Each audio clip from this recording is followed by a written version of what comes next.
adik-adik, apa kabar? Pasti luar biasa. Ya dong, walaupun PPKM-nya berpanjang, pasti tetap semangat, nggak boleh sedih-sedih, oke? Sebelum kita memulai ibadah kita mendengarkan firman Tuhan, kita bersatu dalam doa. Yuk, tangannya dilipat, matanya ditutup, mari kita dalam doa. Bapa yang baik, terima kasih Tuhan Yesus. Kami sangat mengucap syukur Tuhan.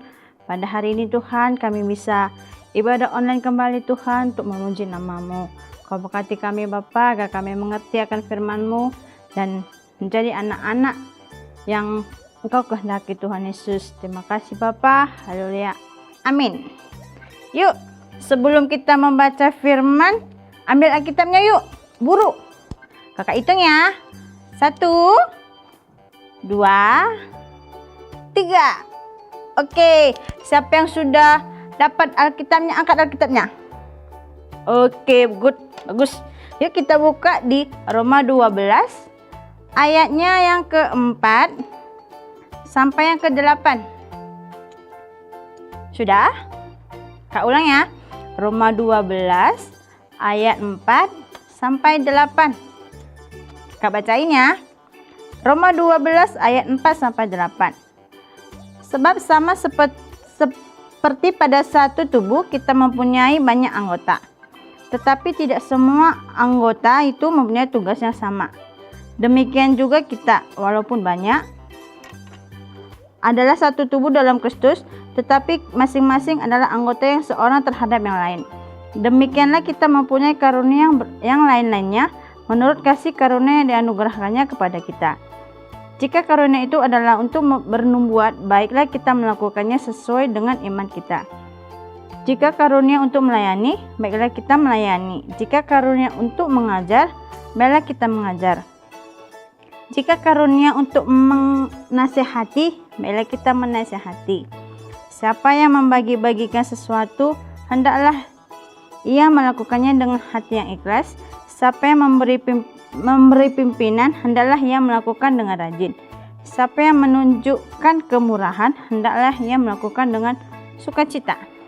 Ayo adik-adik, kita punya tubuh nih, punya tubuh, punya tangan, punya hidung, punya mata, tapi fungsinya beda-beda kan? Tangan fungsinya untuk melakukan sesuatu, contohnya untuk mengangkat piring, kalau kita mau makan, ngambil piring. Fungsinya hidung untuk menghirup udara, fungsinya mulut untuk makan, fungsinya mata untuk melihat. Coba bayangin deh, kalau tangan ini tiba-tiba bersuara, no, katakan. Serem kan? Gitu juga adik-adik semua punya potensi masing-masing. Contohnya kalau adik-adik bisa main alat musik, contohnya gitar, piano, biola. Melalui alat musik, adik-adik bisa menyembah Tuhan Yesus, bisa menceritakan tentang Tuhan Yesus dengan menyanyikan lagu dan menciptakan lagu. Melalui lagu itu, adik bisa menyatakan kuasa Tuhan. Terus apalagi? Contohnya seperti, tahu Musa kan? Musa itu adalah seorang pimpinan yang luar biasa yang membawa bangsa Israel. Tetapi dia membutuhkan Harun, kakaknya, supaya melalui Harun si Musa bisa menyampaikan apa yang ingin Musa sampaikan kepada bangsa Israel. Gitu. Harun ini sebagai alat atau juru bicaranya Musa.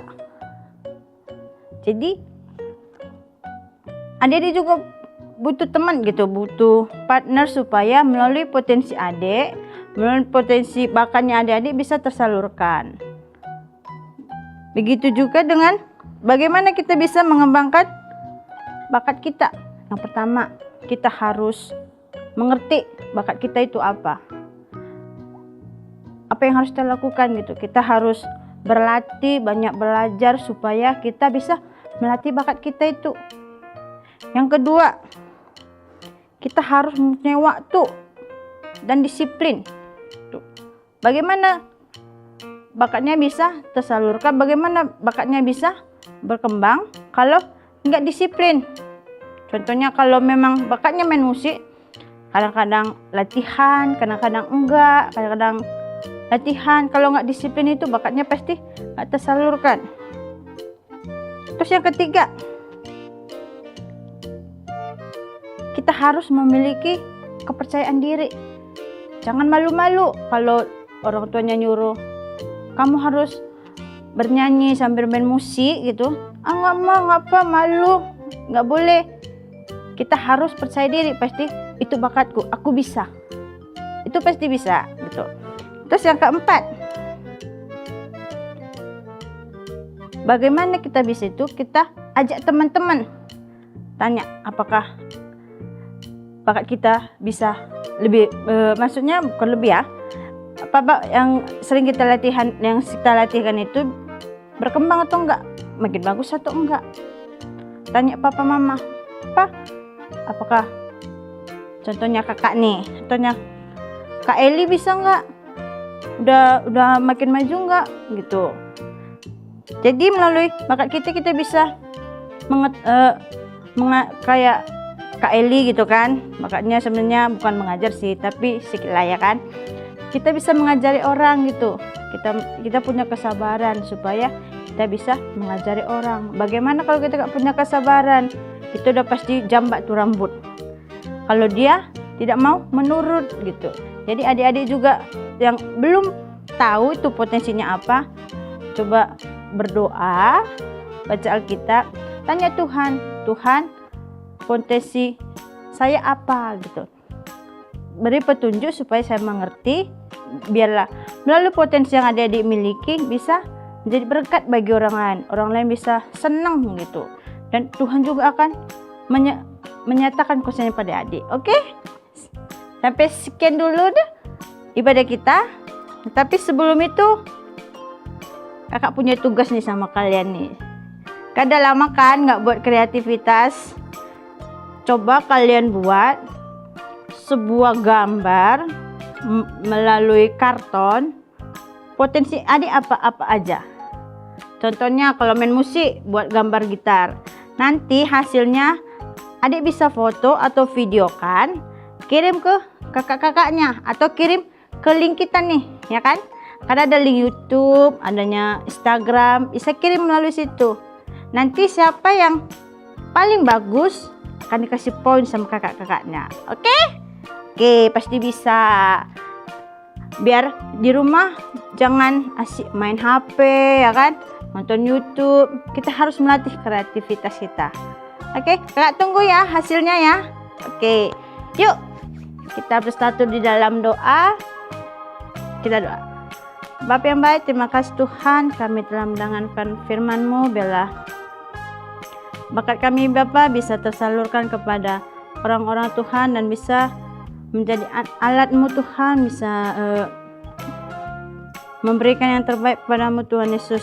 Bapa yang baik, kami sembah Engkau di dalam nama Tuhan Yesus, biarlah Engkau pelihara kami, kehidupan kami, biarlah kami bisa senantiasa berharap kepada-Mu Bapa. Terima kasih Tuhan Yesus. Haleluya.